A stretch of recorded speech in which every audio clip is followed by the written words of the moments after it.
Assalamualaikum warahmatullahi wabarakatuh. Halo Sobat Kazani, kembali lagi dengan saya Ahmad Sayyidul Afkar sebagai host Kazani yang kedua di tahun ini. Gimana nih kabarnya? Semoga sehat selalu ya, dan dalam perlindungan Allah Subhanahu wa Ta'ala. Sobat Kazani, pernah gak sih merasa kayak ada yang kurang dalam hidup? Atau pengen jadi pribadi yang lebih baik? Nah, hijrah bisa jadi jawabannya. Tapi gimana sih cara hijrah yang gak bikin stres dan malah bikin kita makin semangat? Yuk kita bahas bareng di Kazani kali ini bersama Ustaz Abdus Somad, Ketua LDK Syahid UIN Jakarta tahun 2018. Kita akan belajar bareng tentang proses hijrah yang santai tapi tetap efektif, dan cara menghadapi tantangannya agar tetap istiqomah. Langsung saja, mari kita dengarkan dengan seksama, diawali membaca basmalah terlebih dahulu. Bismillahirrahmanirrahim. Bismillahirrahmanirrahim. Assalamualaikum warahmatullahi wabarakatuh. Innal hamdalillah nahmaduhu wa nasta'inuhu wa nastaghfir wa na'udzu billahi min shururi anfusina wa min sayyiati a'malina. May yahdihillahu fala mudhillalah wa may yudlilhu fala hadiyalah. Asyhadu an la ilaha illallah wahdahu la syarika lah wa asyhadu anna Muhammadan abduhu wa rasuluhu la nabiyya ba'da amma ba'd. Puji syukur kita panjatkan kehadirat Allah Subhanahu wa Ta'ala yang telah memberikan begitu banyak kenikmatan kepada kita semua, yang sehingga Allah di dalam sebuah ayatnya menyampaikan, wa in ta'uddu ni'matallahi la tuhsuha. Begitu banyak kenikmatan yang telah Allah berikan kepada kita. Jika seandainya kita menghitung kenikmatan itu, kata Allah, la tuhsuha, tidak akan mampu kita untuk menghitung kenikmatan yang telah Allah hadirkan kepada kita. Di antara salah satu bentuk bahwa kita termasuk tergolong ke dalam orang-orang yang senantiasa mensyukuri kenikmatan yang telah Allah hadirkan, maka salah satu bentuknya adalah yaitu dengan cara meningkatkan kualitas keimanan dan ketakwaan kita kepada Allah Subhanahu wa Ta'ala atas segala kebaikan yang telah Allah hadirkan ke dalam setiap episode kehidupan kita. Rasulullah Shallallahu Alaihi Wasallam dikisahkan di dalam sebuah hadis bahwa ketika istri baginda Rasulullah Shallallahu Alaihi Wasallam bertanya, "Ya Rasulullah, mengapa engkau melakukan sholat qiyamul lail sampai kakinya bengkak? Padahal Allah sudah memberikan pesan bahwa dosa-dosa beliau, dosa-dosa Rasulullah Sallallahu Alaihi Wasallam, baik yang sudah lampau maupun yang akan datang, diampuni oleh Allah Subhanahu wa Ta'ala." Lantas ketika Rasulullah Sallallahu Alaihi Wasallam mendapatkan sebuah pertanyaan dari istrinya, sampai keheran-heran mengapa Rasulullah melakukan seperti itu, Rasulullah menjawab, "Afala akuna 'abdan syakura? Tidak bolehkah aku menjadi hamba yang pandai bersyukur?" Rasulullah yang dijamin masuk surga, Rasulullah yang dijamin ampunan dari Allah Subhanahu wa Ta'ala, lantas masih semangat melaksanakan sholat qiyamul lail sampai-sampai kakinya merekah, sampai-sampai kakinya bengkak. Teman-teman semua yang dirahmati Allah Subhanahu wa Ta'ala, ada sebuah quote, sebuah kalimat yang sederhana tetapi membangkitkan semangat kita untuk taat kepada Allah Subhanahu wa Ta'ala. membangkitkan semangat kita untuk terus bersyukur kepada Allah Subhanahu wa taala. Apa kalimatnya? Kalimatnya yaitu syukuri yang sedikit, maka Allah tambahkan kenikmatan yang banyak. La in syakartum la azidannakum wa la in kafartum inna adzabi lasyadid. Allah menyampaikan bahwa jika kita mensyukuri nikmat yang telah Allah hadirkan kepada kita, dengan salah satu bentuknya adalah kita semakin taat kepada Allah Subhanahu wa taala, maka balasannya yaitu dengan Allah menambahkan kenikmatan yang berikutnya. Tetapi sebaliknya, jika seandainya kita mengkufuri, kita tidak bersyukur atas apa yang telah Allah hadirkan kepada kita, jangan sampai kita termasuk orang-orang yang kufur nikmat, karena sangat-sangat pedih nanti balasannya di akhirat. Inna adzabi lasyadid wala in kafartum inna adzabi lasyadid. Tetapi sebaliknya, jika kita mengkufuri nikmat yang telah Allah hadirkan, inna adzabi lasyadid, sesungguhnya azab. Yang menariknya teman-teman semua, Allah menggunakan kata azab, kemudian ditutup dengan lasyadid. Sudahlah azab yang kita ketahui, yang namanya azab. Yang namanya azab, tentu kita ingin terhindar dari azab tersebut. Tetapi sudahlah azab yang kita tahu bahwa azab itu sangat pedih, tetapi Allah tutup dengan kalimat lasyadid. Ini menandakan bahwa jangan sampai kita tergolong orang-orang yang kufur nikmat. Jika kalau kita mengkufuri nikmat yang telah Allah hadirkan, maka balasannya adalah azab yang sangat amat pedih. Teman-teman semua yang dirahmati Allah Subhanahu wa taala, hari ini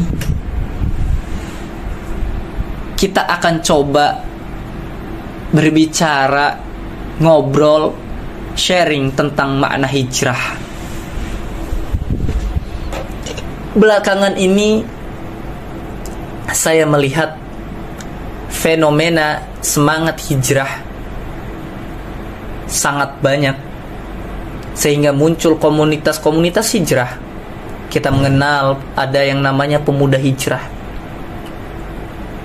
yang di dalamnya adalah menghantarkan orang-orang yang tengah bersemangat untuk berhijrah untuk tetap istiqomah di dalam sebuah kebaikan. Kita mungkin sudah melihat artis Indonesia mungkin yang dahulu dia sangat terbuka auratnya ketika dia mengenal yang namanya hijrah, mengenal yang namanya komunitas hijrah. Akhirnya dia hijrah dari yang tadinya terbuka menjadi tertutup. Yang tadinya dia auratnya terbuka menjadi auratnya yang tertutup. Yang tadinya dia tidak berhijab menjadi berhijab, dan seterusnya. Inilah yang dimaksud dengan hijrah. Makna hijrah, jika kita maknai hanya sekedar perpindahan, maka orang Arab menyebutnya bukan hijrah, tetapi intiqal, artinya perpindahan. Tetapi kita memaknai hijrah harus menjadi, atau harus kita maknai kata hijrah itu yang lebih dalam lagi. Jika kita merujuk kepada hadis Rasulullah sallallahu alaihi wasallam, bahwa yang dimaksud dengan hijrah adalah al-muhajiru man hajara ma nahallahu an. Kuncinya adalah orang yang berhijrah ialah orang yang meninggalkan apa yang dilarang oleh Allah Subhanahu wa taala. orang yang berpindah tempat belum tentu dia menjadi lebih baik daripada tempat yang sebelumnya. Makanya hijrah dimaknai bukan hanya sekedar perpindahan lahiriah, tetapi hijrah juga dimaknai sebagai perpindahan batiniah. Rasulullah SAW ketika diperintahkan oleh Allah Subhanahu wa Ta'ala untuk berhijrah dari kota Mekkah ke kota Madinah, ini ada dua makna. Makna yang pertama yaitu makna lahiriah, benar, Rasulullah dan para sahabatnya hijrah secara jasadnya, secara fisiknya. Dia meninggalkan kota kelahiran menuju kota Madinah, yang dimana kota Mekkah itu sudah tidak layak lagi, sudah tidak bisa lagi untuk menebarkan nilai-nilai kebaikan, untuk menebarkan nilai-nilai keislaman, sehingga Allah memerintahkan kepada Nabi Muhammad dan juga kepada sahabatnya untuk berpindah dari Mekkah ke kota Madinah, yang dianggap, yang Allah jamin kota Madinah menjadi kota yang aman untuk menegakkan, untuk mensyiarkan nilai-nilai keislaman. Teman-teman semua yang dirahmati Allah Subhanahu wa Ta'ala, jadi kata kuncinya orang yang berhijrah adalah orang yang meninggalkan apa yang dilarang oleh Allah Subhanahu wa Ta'ala. Jadi maknanya yaitu lahir batin, bukan hanya sekedar lahirnya saja. Orang yang berpindah dari Surabaya ke kota Jakarta belum tentu dia nasibnya lebih baik, belum tentu dia perilakunya lebih baik daripada sebelumnya. Tetapi kalau kita memaknai hijrah itu secara keseluruhan, secara mendalam, artinya adalah dia meninggalkan apa yang dilarang oleh Allah Subhanahu wa Ta'ala. Teman-teman semua yang dirahmati Allah Subhanahu wa Ta'ala, makna hijrah juga itu adalah makna perpindahan lahir dan batin menuju lebih baik.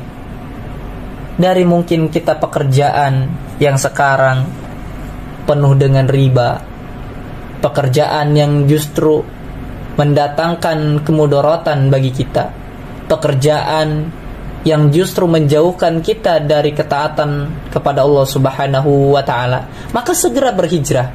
Jangan terlalu kita nyaman dengan zona tersebut, segera berhijrah.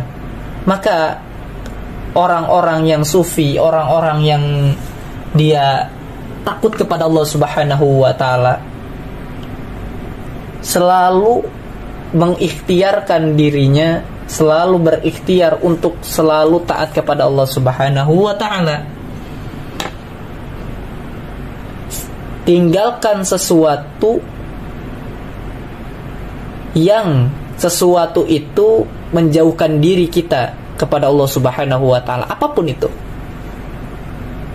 ya.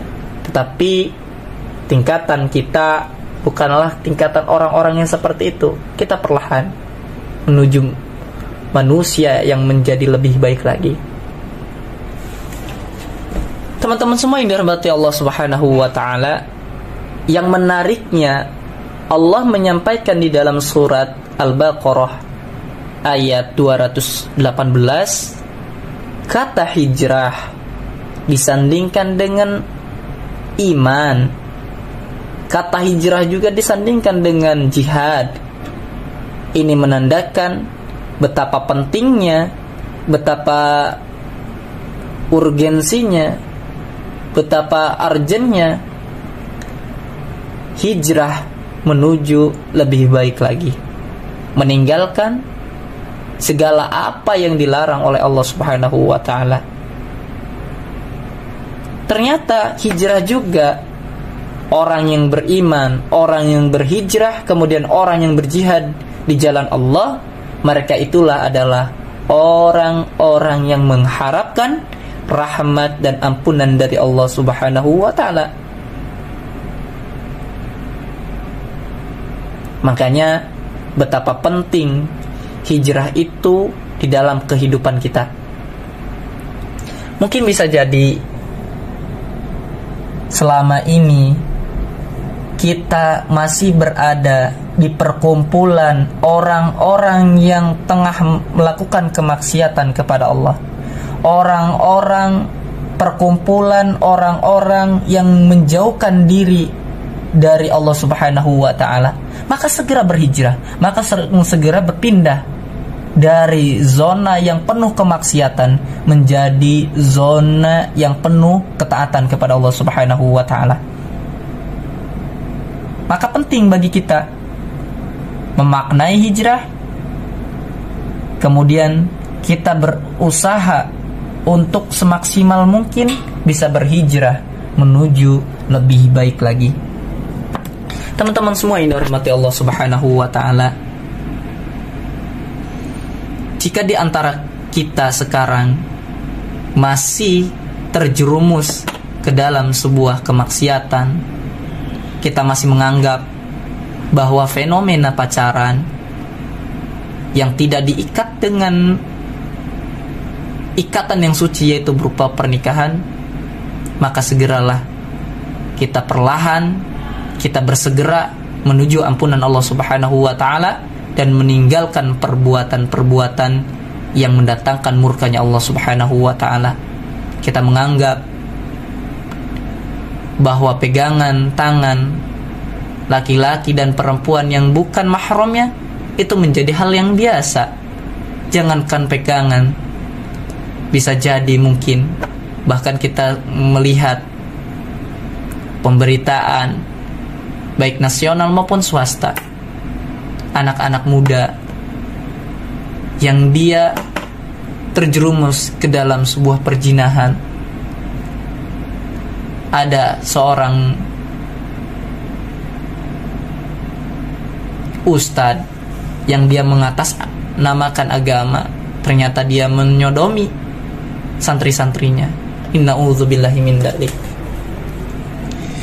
Jika kita sekarang masih berada di dalam komunitas atau di dalam sebuah himpunan yang ternyata di dalamnya mendatangkan atau di dalamnya beraktivitas berkholwat antara laki-laki dan perempuan, maka dari itu segera kita tinggalkan fenomena-fenomena yang sekarang tengah terjadi.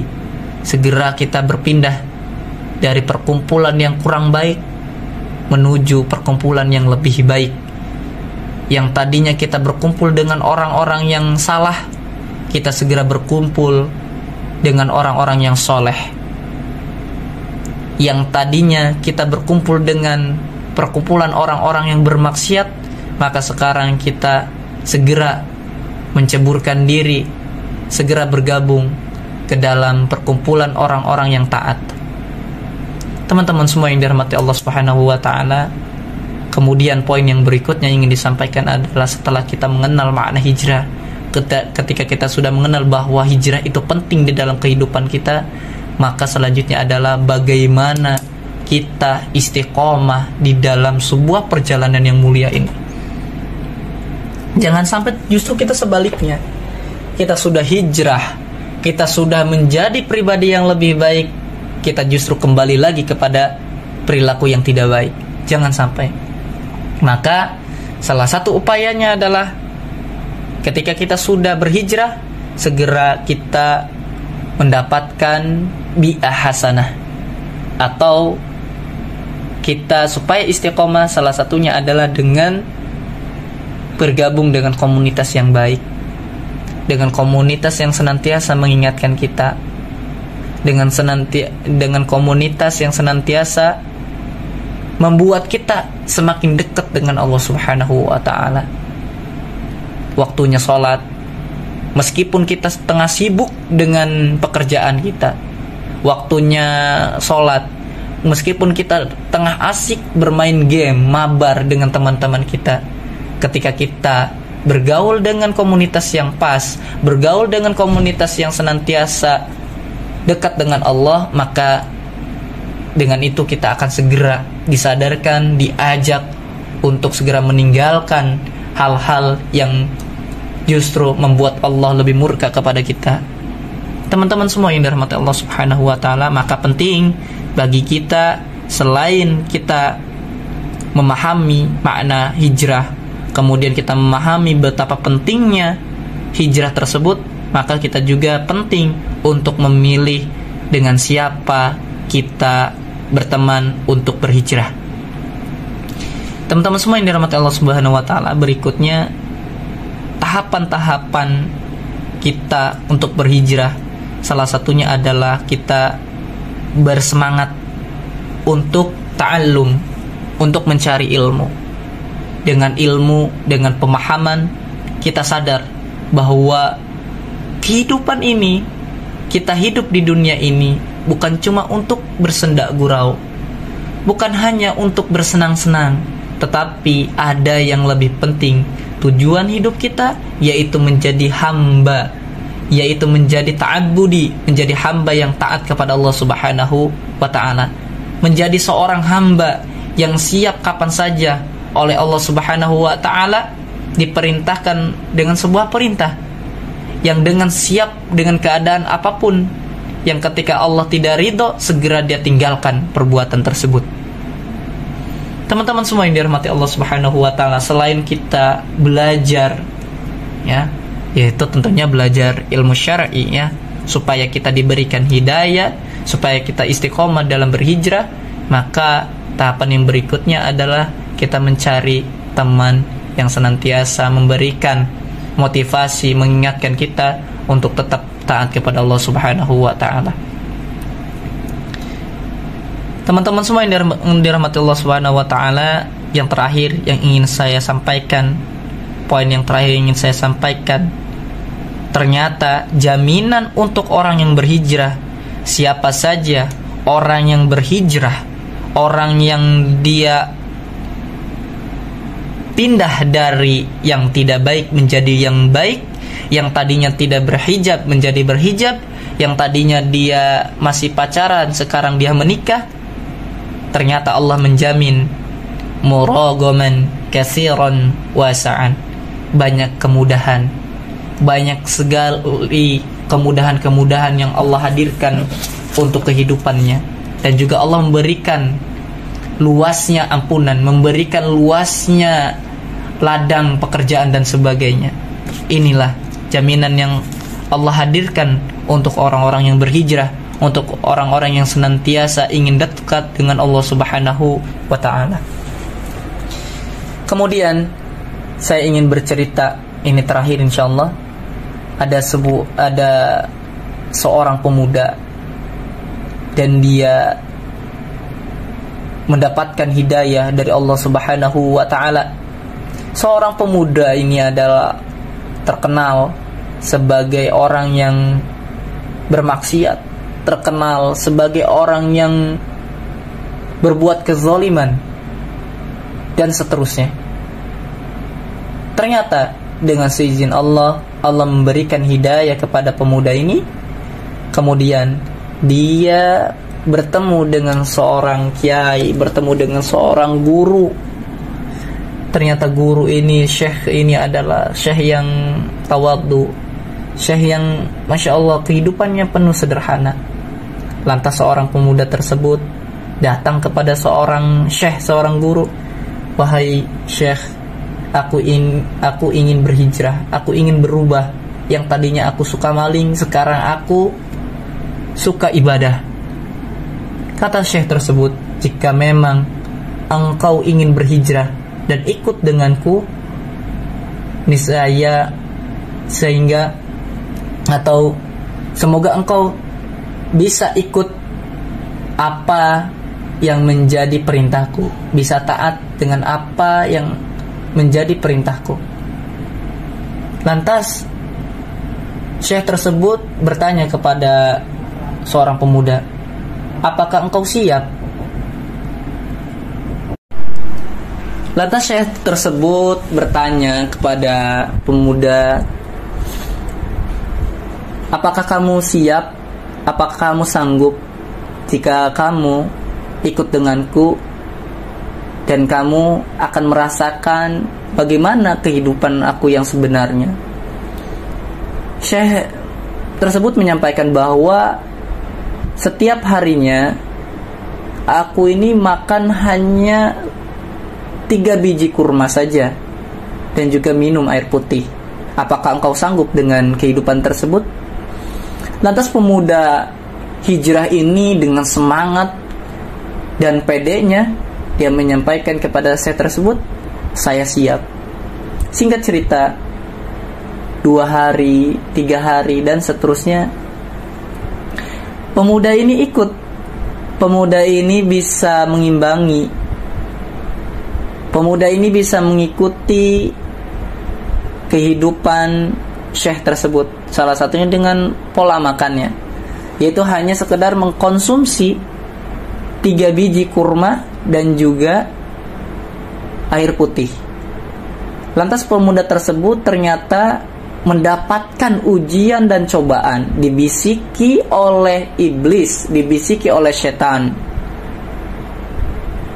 Wahai anak muda, engkau kan sekarang udah hijrah, kamu sudah menjadi orang yang bertakwa, orang yang taat ibadah, dan engkau pun melihat guru engkau hanya sekedar memakan beberapa biji kurma saja. Ayolah, muliakanlah gurumu. Ayolah, muliakanlah syekhmu. Carilah makanan yang lebih layak, yang lebih nikmat, yang lebih enak. Lantas pemuda hijrah tersebut tergoda. Singkat cerita, pemuda tersebut ternyata melihat ada sebuah rumah yang besar, yang mewah, dan di dalamnya terhidang makanan yang enak dan lezat, sehingga tercium aromanya oleh pemuda tersebut. Singkat cerita, pemuda tersebut mengambil dan hendak ingin membawa makanan tersebut kepada gurunya, karena ingin dia memuliakan gurunya dengan menghidangkan makanan yang enak, makanan yang lezat. Ternyata pemuda tersebut, singkat cerita, masih dilindungi oleh Allah Subhanahu wa ta'ala, dan dia tidak jadi mengambil hak orang lain, bukan hak dia. Dia memuntahkan makanan tersebut dan dia segera bergegas menuju gurunya, ingin menceritakan. Ternyata ketika dia hendak berbicara, ingin menyampaikan kepada gurunya kejadian yang tengah ia alami, gurunya tersebut sedang didatangi oleh tamu, seorang perempuan, dan didampingi oleh seorang bapak. Ternyata wanita tersebut mengadukan bahwa dia baru saja selesai masa iddahnya karena ditinggalkan oleh suaminya, meninggal, dan dia ingin segera menikah lagi. Ternyata syekh tersebut memanggil anak muda tersebut, "Wahai ya gulam, ta'al." Wahai anak muda, sini. Ini ada seorang wanita yang ingin menikah. Apakah kamu bersedia untuk menikahinya? Lantas pemuda tersebut berbicara kepada syekhnya, "Wahai syekh, jangankan aku menikah dengannya, dengan kondisi ini pun saya harus bersusah payah. Bahkan saya menumpang tinggal dengan engkau ya syekh. Bagaimana mungkin aku bisa menikah dengan wanita tersebut?" Lantas wanita tersebut menyampaikan bahwa dirinya ditinggali oleh suaminya dengan harta yang cukup melimpah, dengan rumah mewah dan sebagainya. Intinya berkecukupan. Ternyata wanita tersebut menerima laki-laki pemuda hijrah. Kemudian mereka menikah, dan setelah itu wanita tersebut langsung membawa pemuda hijrah ke rumahnya. Dengan senang dan campur sedih, mungkin haru, pemuda tersebut lantas dia tersadar bahwa jalanan yang dia lewati bersama wanita tersebut ternyata itu adalah jalanan yang dilewati pada saat dia sedang mencari rumah untuk diambil makanannya.